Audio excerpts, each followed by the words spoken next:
반갑습니다. 오늘 본문에서도 사도는 은사 사용에 관련해서 계속 교훈합니다. 오늘 본문을 세 문단으로 나누어 볼 수 있겠습니다. 첫째는 20절부터 25절까지입니다. 믿지 않는 자들에게 비춰질 예언과 방언의 은사입니다. 26절부터 35절에서는 교회 공적인 모임에서 은사 활용을 어떻게 해야 될 것인가 교훈합니다. 세 번째는 36절에서 40절까지입니다. 은사에 대한 전반적인 결론적인 교훈을 합니다. 20절을 표준 세번역은 이렇게 번역합니다. 형제자매 여러분, 생각하는 데는 아이가 되지 마십시오. 악에는 아이가 되고 생각하는 데는 어른이 되십시오. 생각을 잘 해야 합니다.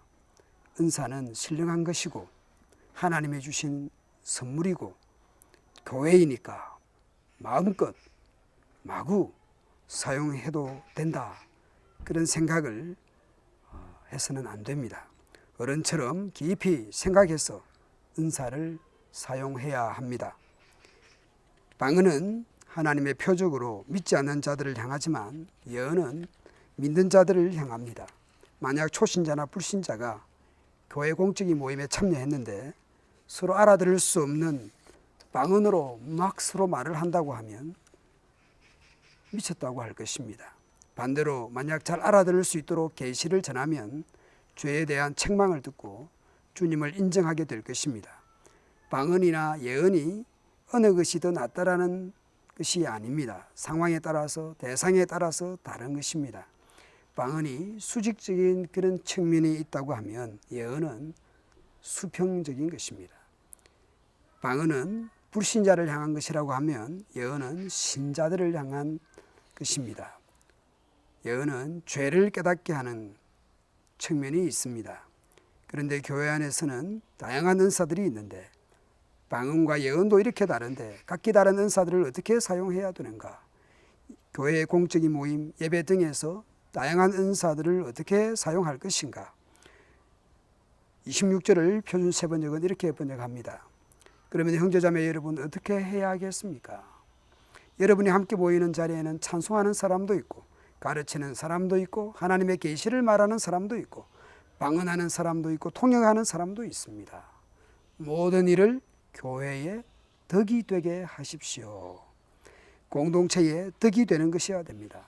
13절에서 강조한 것처럼 서로 사랑으로 해야 합니다.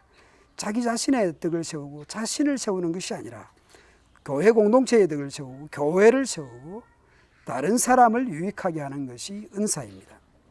방언을 할 수 있습니다. 그러나 공적인 모임에서는 통역 가능해야 사용할 수 있습니다. 통역자가 없으면 개인적인 기도나 개인적인 찬양의 자리에서 방언이든 해야 할 것입니다. 예언의 경우도 마찬가지죠. 모두가 예언을 하려고 한다면 그것은 무질서하게 될 것입니다. 예언 역시도 교회 모임에 유익하도록 질서 있게 사용해야 할 것입니다. 질서 없는 상황에 대해서 34절에서 말씀합니다. 아내들이 무질서하게 은사를 사용한 것 같습니다. 교회 공적인 모임, 즉 예배 등이 방해되는 상황까지 갔거나 남편의 권위들조차 무시되는 상황으로 전개된 듯합니다.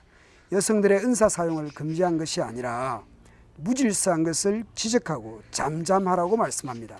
오늘 본문에서 잠잠하라는 명령이 몇 차례 등장합니다. 28절에서는 잠잠하라, 30절에서도 잠잠하라, 34절에서도 잠잠하십시오. 공예배의 무질서한 경우들, 그것이 방언이든 그것이 예언의 은사든 여성이든 잠잠하라고 말씀합니다. 은사 활용에 대한 마지막 결론으로 나아갑니다. 자신의 은사를 우월하게 여기거나 마치 자신이 은사를 받을 만한 자격이나 자신이 그 은사의 근원인 양 마치 처음부터 그 은사를 자기가 가지고 있었던 양 하는 것은 교만한 것입니다. 예언도 하고 방언도 막지 말아야 합니다. 질서 있게 적절하게 사용하면 됩니다. 메시지 성경은 마지막 부분을 이렇게 번역했습니다. 무슨 일을 하든지 예의 바르고 사려 깊게 사용하십시오. 사려 깊게 하십시오. 교회에서 은사든 직분이든 예배든 회의든 봉사든 예의 바르고 사려 깊게 해야 할 것입니다. 우리가 교회에서 봉사를 하든지 예배를 드리든지 무엇을 하든지 간에 우리가 공적인 모임들에 있어서 이렇게 질서 있게 사력 있게 예의 있게 우리가 해야 할 것입니다.